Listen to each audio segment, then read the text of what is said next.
24 de junio de 1806. Buenos Aires amanecía con el sonido de 3 cañonazos de alarma.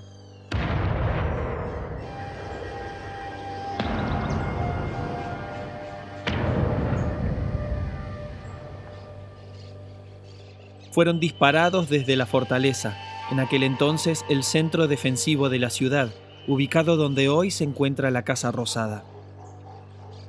Las azoteas y los balcones de las pequeñas casas se poblaron de habitantes curiosos. Las torres de los templos y la terraza del Cabildo ofrecían una posición privilegiada.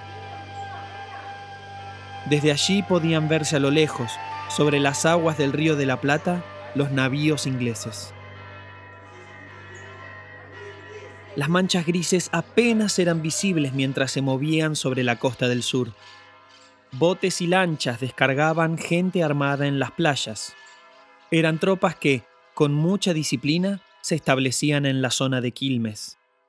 El virrey Rafael de Sobremonte se hallaba en el fuerte y el pánico se apoderaba de él.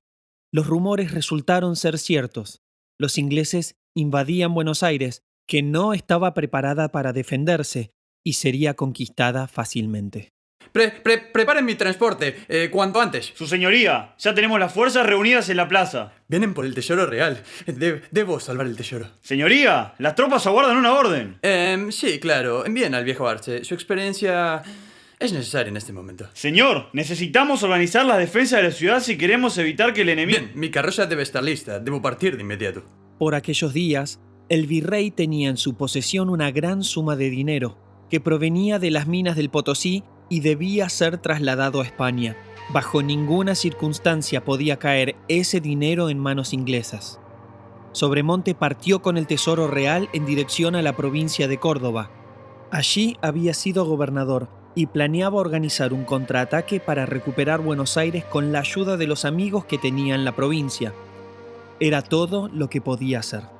Mientras tanto, en la plaza, don Pedro Arce preparaba las tropas. ¡Hay que cerrar el paso del invasor! ¡Coronel Gutiérrez! ¿Dónde está la artillería? El teniente coronel Gutiérrez era el segundo al mando. Está llegando tarde, señor. Es difícil trasladarla con este barro. ¡Ya perdimos mucho tiempo! Debemos marchar cuanto antes. Don Pedro Arce planeaba enfrentar al enemigo con una fuerza de 500 hombres. En su mayoría, eran milicianos y blandengues, que no eran adversario suficiente para el Regimiento 71 del ejército británico, el de los famosos escoceses que habían derrotado en Egipto al mismísimo Napoleón Bonaparte. Los criollos cruzaron barracas, el riachuelo y finalmente vieron al invasor frente a frente. Antes de siquiera elaborar un plan, los porteños dispararon.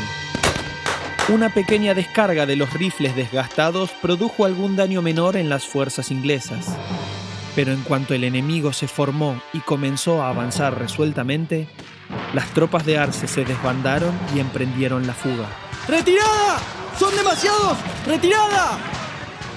Las tropas coloniales en retirada fueron llegando a la plaza central durante la tarde de ese mismo día.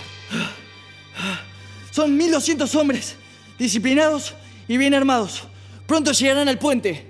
La moral de las tropas no podía ser más baja. Los invasores avanzaron y a poco más del mediodía del 27 de junio, el fuerte de Buenos Aires estaba en manos inglesas. El general William Carr Beresford, que lideraba a los británicos, se proclamó encargado del gobierno a nombre del rey de Inglaterra. En tan solo un día, y con mínimo esfuerzo, los ingleses habían conseguido un gran avance para su imperio. Europa continental estaba unida bajo el liderazgo tiránico de Napoleón. Esto implicaba que Inglaterra ahora estaba en guerra no solo con Francia, sino también con España, que era aliada de Napoleón, y con todas sus colonias. Buenos Aires se presentaba entonces como un objetivo interesante para los británicos. Representaba un nuevo mercado para exportar sus productos y creían que el pueblo de Buenos Aires preferiría vivir bajo la corona inglesa. No esperaban mayor resistencia, pero era en eso en lo que se equivocaban.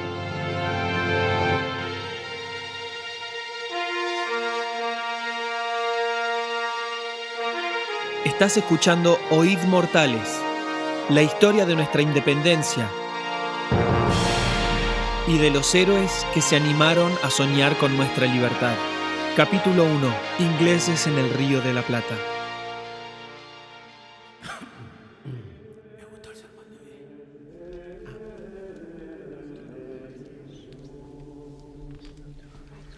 Primero de julio de 1806. Como todos los domingos, una misa estaba siendo celebrada en la Basílica de Nuestra Señora del Rosario, adyacente al convento Santo Domingo, que hoy se encuentra sobre la esquina de la avenida Belgrano y la calle Defensa. En la misa estaba presente un hombre llamado Santiago de Liniers y Bremont. Liniers había nacido en Francia, pero en su juventud había servido en el ejército español. La corona española luego lo envió al Río de la Plata y al momento de las invasiones, Santiago de Liniers era un hombre muy respetado que se destacaba como capitán de navío en la colonia de Buenos Aires. Luego de la celebración religiosa, Liniers se apartó a un costado, donde encontró al fray Gregorio Torres y al padre maestro. Padre, ¿por qué no hemos celebrado el Santísimo Sacramento? Don Liniers, ¿no se ha enterado? La celebración fue prohibida por el comandante Beresford. Esto es inadmisible. Me temo que sí, señor. Compartimos su pesar. Padre, le aseguro, esta ocupación no durará mucho. Acabo de hacer voto solemne a Nuestra Señora del Rosario. Voy a conseguir hombres y echaremos al invasor inglés. Don Liniers, semejante iniciativa debe ser llevada a cabo pronto. Se comenta que los ingleses están esperando refuerzos. Tenemos protección divina, padre. Partiré a Montevideo. Allá hablaré con el gobernador.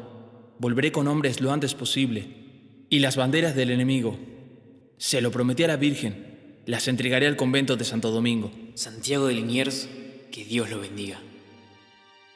Pasaron algunos días en los que Liniers estuvo estudiando la situación del enemigo en Buenos Aires. Su posición, su defensa, sus números. Finalmente, el 10 de julio se embarcó hacia la ciudad oriental de Colonia y de allí viajó a Montevideo, donde conferenció frente al gobernador Ruiz Huidobro, convenciéndolo de que era necesario que Montevideo asistiera en la reconquista de Buenos Aires. Debían ayudar a su ciudad hermana. De no hacerlo, Montevideo podría ser la próxima ciudad invadida. Sin dudarlo, los orientales juntaron fuerzas para asistir a Buenos Aires. Entre Colonia y Montevideo, Liniers pudo reclutar 1.250 hombres y 8 piezas de artillería. Las tropas cruzaron el Río de la Plata el 3 de agosto, aprovechando un fuerte viento y atravesando aguas agitadas que ya anticipaban una sudestada. Desembarcaron al norte de la ciudad, en San Fernando, donde Liniers se reunió con el general Juan Martín de Pueyrredón, que encabezaba un cuerpo de 700 hombres. Don Santiago, sus tropas son tan bienvenidas como lo son necesarias. Hace ya 10 días nos enfrentamos a Beresford en las chacras de Perdriel y lamento informarle que fuimos vencidos. Tuvimos errores tácticos, está claro. Sí, demasiado cerca de la ciudad. Fue fácil sorprendernos. Pero también fue evidente que los ingleses no son invencibles. Con su ayuda, don Santiago, podremos vencerlos. Y el pueblo está de nuestro lado. Una casa de barro, muy rústica, como todas las casas de San Fernando, los protegía de la lluvia que complicaba el paso de las tropas. Debo decir que la lluvia también nos acompaña. Creo que Beresford nos hubiese atacado hoy mismo, si no fuese imposible desplazarse con este barro. Eso nos da tiempo para organizar el ataque. Creo que lo mejor será ingresar por el oeste. Así fue como el 10 de agosto se inició el ataque a la ciudad de Buenos Aires. Una vez que los porteños ocuparon los corrales de Miserere, decidieron avanzar hacia Retiro. Este movimiento había sido el consejo de Juan José Viamonte, que informó sobre las defensas del enemigo en el Parque Inglés. Era necesario atacar allí primero. Fue difícil marchar por tanto barro. Los vecinos de Buenos Aires asistían en lo posible a las tropas, abrían portillos en los cercos, cargaban a brazo las piezas de artillería y cubrían con árboles y con maderas los suelos pantanosos para facilitar el paso. A las 4 de la tarde del mismo día, los colonos asaltaron a los ingleses en Retiro, que perdieron la posición casi sin presentar batalla.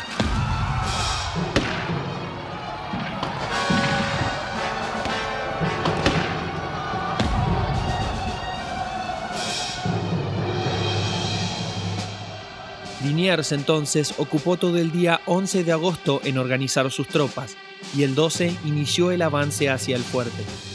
Desde la plaza central, a los pies del fuerte, los ingleses podían sentir por todas las calles un movimiento extraordinario. Hacia el frente y los costados, veían grupos armados de porteños apasionados que atravesaban las bocacalles corriendo de una esquina a otra. Cubriendo las azoteas de los edificios y peleando con valor a cada momento, los colonos fueron ganando terreno con certeza.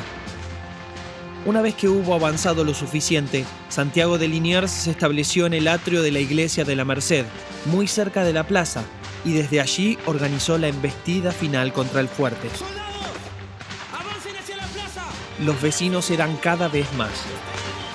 Entre ellos se destacaba don Martín de Álzaga, que desplegaba un coraje excepcional y había organizado una resistencia de hombres notables que respondían a su mando. En poco tiempo los británicos perdieron la Plaza Mayor. Finalmente, tuvieron que atrincherarse en el fuerte. Los colonos, entre civiles, militares y milicias, rodearon la estructura en una multitud estremecedora que exigía la rendición de los invasores. De pronto, la bandera española fue izada desde el interior del fuerte. Un grito de júbilo se proyectó hacia el cielo en señal de victoria. La ciudad había sido recuperada. El fuerte extendió su puente levadizo y los generales ingleses vencidos salieron lentamente al encuentro de los jefes españoles. El general Córdoba gritó a modo de advertencia: ¡Pena de vida para quien insulte al general inglés! Liniers, que se hallaba bajo uno de los arcos del cabildo, de pie y rodeado de oficiales, caminó algunos pasos al encuentro de Beresford y no quiso aceptar su espada, que el inglés ofrecía como signo de rendición. En cambio, lo estrechó en sus brazos y le concedió a sus tropas los honores de la guerra, incluyendo hospedaje en Buenos Aires durante los próximos días. Santiago de Liniers, junto con otros vecinos, como por ejemplo Martín de Álzaga, fueron considerados los grandes héroes y líderes porteños durante la Reconquista. En los días siguientes, el pueblo de Buenos Aires pediría por la deposición del virrey Sobremonte, no solo por la cobardía que había demostrado al escapar a Córdoba, sino porque los porteños sabían que los ingleses enviarían refuerzos y sufrirían un segundo ataque.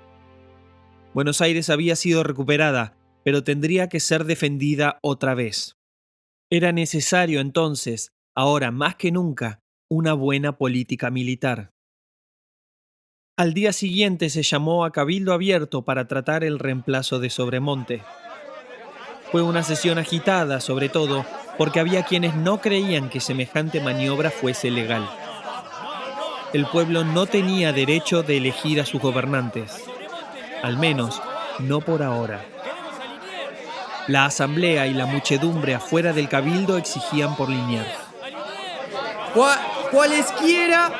Cualesquieran que fuesen los cargos o acusaciones hacia el virrey, no se le puede ni se le debe destituir, ya que implicaría una violación del Código de Indias. No hubo alternativa. Sobremonte conservó el mando del resto del virreinato, pero Liniers fue nombrado gobernador militar de la ciudad de Buenos Aires y general en jefe de las fuerzas militares, que no habían sido creadas aún, pero que eran más necesarias que nunca.